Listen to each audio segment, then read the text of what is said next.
కాని ఇన్నాళ్లకి అవంతి రాజ్యపు ప్రజలకి ఈసారి పోటీల్లో ఆ రాజ్యకుమారుడు అయిన రాఖీ ఎలాగైనా గెలుస్తాడని పూర్తి నమ్మకం వచ్చింది. దానికి కారణం చిన్నప్పటి నుండి అస్త్రశస్త్ర సామవేద విద్యలలో రాఖీ చూపిస్తున్న అసమాన ప్రతిభ. ఒక అస్త్రశస్త్రాలలోనే కాదు, మంత్రతంత్ర విద్యల్లో సహితం ప్రావీణ్యం ఉంది. శత్రువు ఎంతటి వాడైనా ఒంటి చేత్తో మట్టి కరిపించగల వీరుడు ఈ రాఖీ.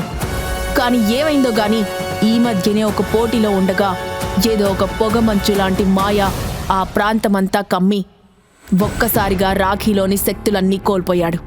ఇక అప్పటి నుండి అందరి దగ్గర అవమానాలు పడుతూ ఉండడమే కాక చిన్నప్పటి నుండి ప్రేమించిన అమ్మాయి కూడా వదిలి వెళ్ళిపోయింది. ఈ ప్రశ్నలకు సమాధానాలు తెలుసుకోవాలంటే నెక్స్ట్ ఎపిసోడ్ వినాల్సిందే. క్రింద ఇచ్చిన లింక్ ని క్లిక్ చేసి పాకెట్ ఎఫ్ఎం యాప్ ని ఇన్స్టాల్ చేసుకోండి. Stay tuned to Pocket FM.